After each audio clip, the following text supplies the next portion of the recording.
आध्यात्म को समझने के लिए सबसे जरूरी है कि हम जानें कि आध्यात्म धर्म नहीं है। आजकल कई धार्मिक व्यक्ति, सन्यासी, वैरागी, धर्मगुरु स्वयं को आध्यात्म के मार्ग से जोड़ देते हैं, परंतु आध्यात्म को इनमें से कुछ ही लोग समझ पाते हैं।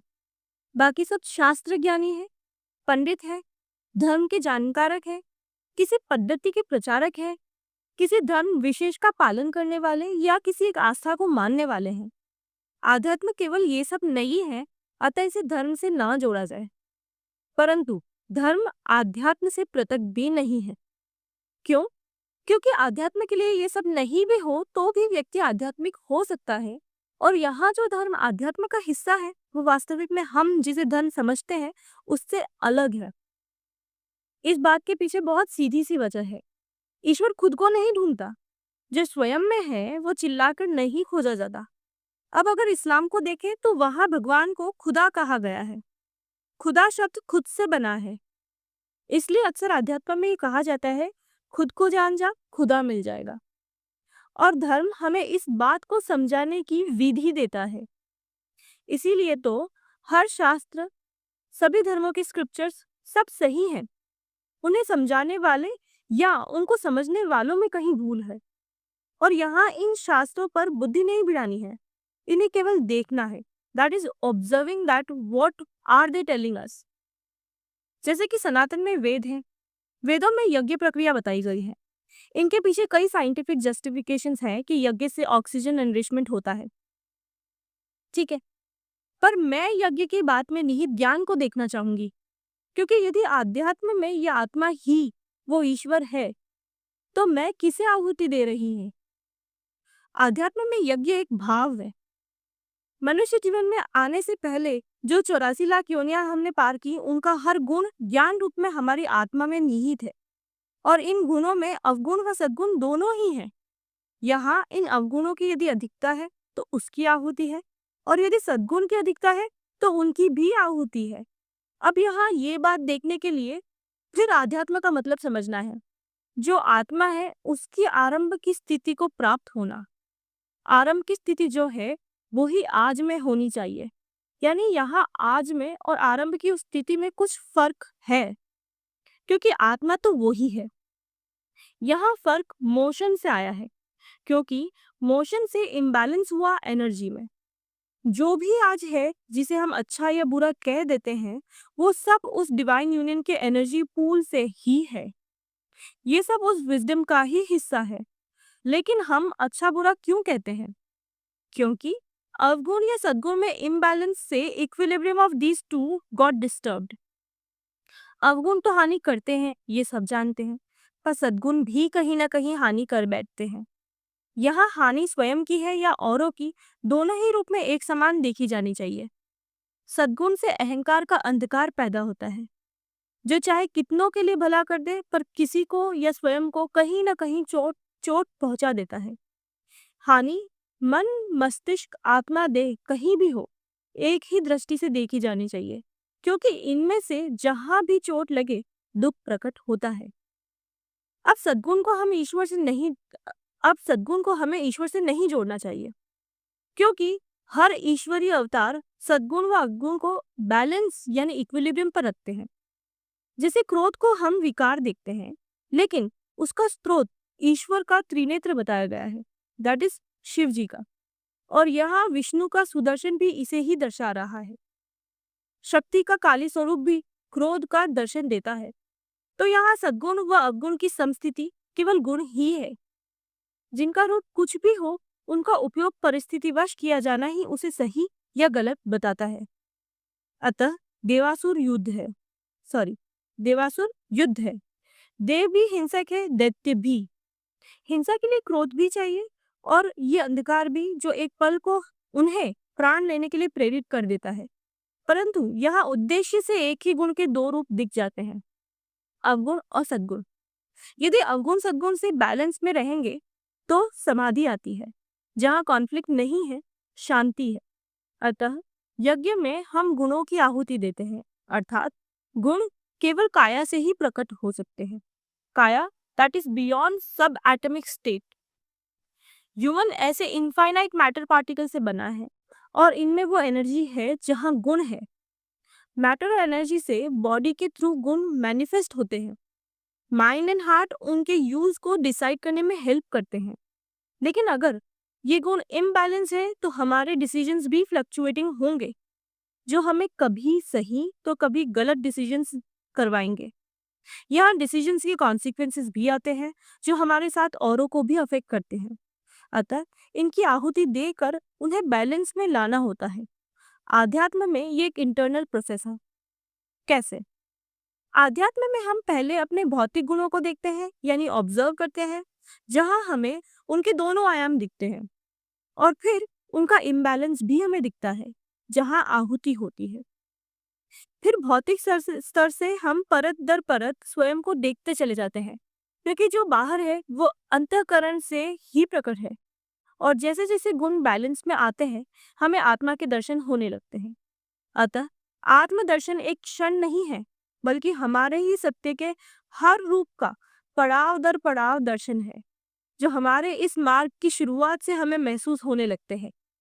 उसी प्रकार बलि भी वो है जहां हमें हमें अपने पशुत्व की बलि देनी होती है। यज्ञ और तप में जो भी हम चढ़ा रहे हैं वो हमारा ही हिस्सा है, जिसे अहम कहते हैं। क्योंकि अहम उस मैं का भाव है जो हर उस अस्तित्व से हम में आया है जो हम जी कर आए हैं। अर्थात यज्ञ और बलि से हम समर्पण का ज्ञान प्राप्त करते हैं। जब हम अपने अहम की आहुति देते हैं, बलि चढ़ाते हैं, तब हमें अपने पूर्ण स्वरूप का ज्ञान नहीं है, पर हम उस स्वयं के करीब होते हैं, जो हमें अति ईश्वरमय कर देता है। तभी मनुष्य जप तप की ओर अग्रसर होने लगता है। जप तप में नाम जप है, तथा इस पूरी प्रक्रिया में किसी भी कठिनाई के बावजूद भी बने रहना तप है। नाम जप और तपस्या दिन की दिनचर्या का हिस्सा नहीं है, जहाँ सुबह और शाम किसी एक वक्त पर माला फेर ली और साधना में बैठकर तपस्या कर ली। यहाँ जप तप से मतलब है कि उस नाम पर स्थिर होकर उस नाम को हर श्वास में दोहराना, चाहे वो हम कुछ वक्त एकांत में बैठकर कर रहे हैं या हमारे जीवन की दिनचर्या के साथ ही कर रहे हैं। अर्थात श्वास चल रही है तो ईश्वर का नाम उस श्वास में चले। अतः वेदों में जो यज्ञ, बलि, जप, तप बताए गए हैं, वे निरंतर किए जाने के लिए हैं, ना कि किसी वक्त पर। महाकाल के लिए कौन सा ब्रह्म मुहूर्त? अतः जो हर घड़ी बदले, पर अपने इस राह से ना भटके, इसे ही तपस्या कहा गया है।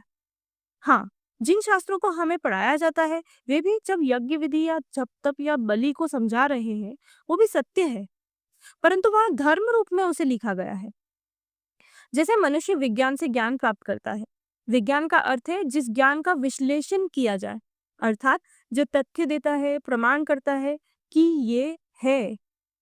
परंतु ज्ञान विज्ञान का मोहताज नहीं है, क्योंकि ज्ञान तथ्य से बाध्य नहीं है। लेकिन मनुष्य स्वयं को अपने प्रीडिसेसर्स से मेंटल प्रोएस में सुप्रीम मानता है, इसलिए वह अहम में सदैव बुद्धि का उपयोग करता है। परंतु ये गलत नहीं, क्योंकि तभी हम सवाल उठाते हैं जो आध्यात्म में अति आवश्यक है। अतः उस यज्ञ, जप तप व बलि को पहले क्रिया में समझाया गया है, जिसे साध कर हम उसे अपने अंतःकरण में बिठाते हैं, और वहां से वो हमारी आंतरिक क्रिया बन जाती है। जिसे नाम जप सबसे पहले माला से किया जाता है।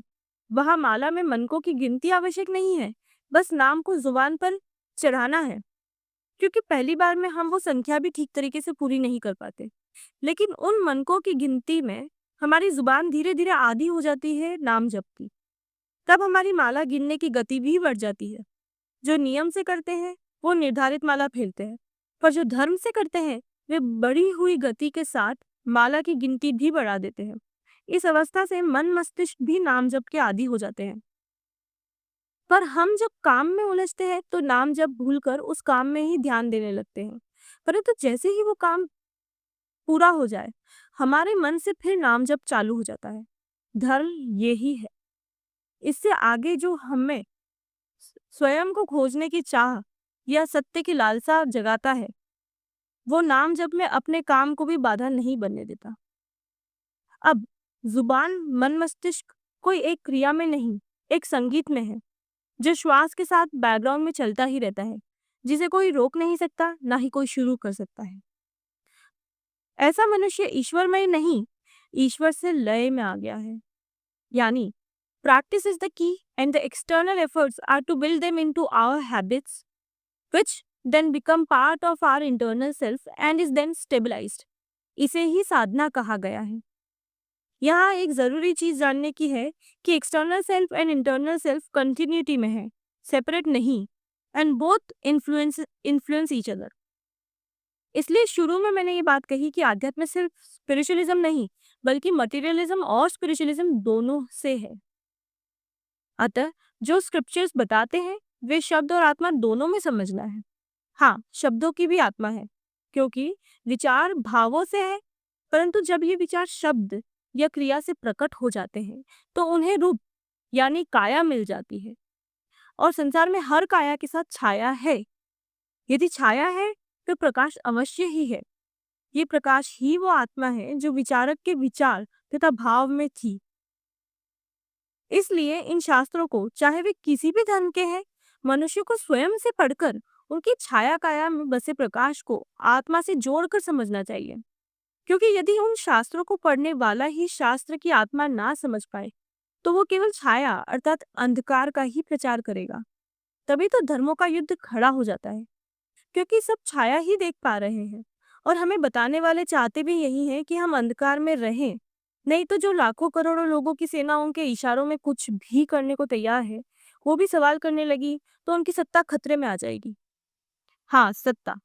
सत्ता का युद्ध एक घर से चलता है। यहाँ सत्ता रिसोर्स पावर से शुरू होती है। जितना रिसोर्स कंट्रोल में होगा उतना influence, and more influence means more power and therefore more control. एक चक्रव्यूह जिसमें आज के हम जैसे लोग फंस गए हैं, ठीक अभिमन्यु की तरह। घर से ही सत्ता का युद्ध समाज में आता है। समाज में अलग अलग प्रकार की व अलग अलग स्तरों की सत्ता है। धर्म, जाति, पॉलिटिक्स, आइडियोलॉजी एक्सेट्रा। ये सत्ता का युद्ध ही है जो हमें मरवा रहा है और हमें कातिल बना रहा है। इसीलिए तो इस्लाम आया था। पर अफसोस है कि इस्लाम को कई मुसलमान भी ठीक से समझ नहीं पाए। इस्लाम वो धर्म है जो हर धर्म को समझने का रास्ता है, सीधा और सटीक। यदि आज किसी भी धर्म या जाति का व्यक्ति धर्मनिष्ठ है या आध्यात्म के मार्ग पर है, तो वो भी सबसे पहले इस्लाम ही की पद्धति पर चल रहा है। यहीं से पहला पड़ाव है।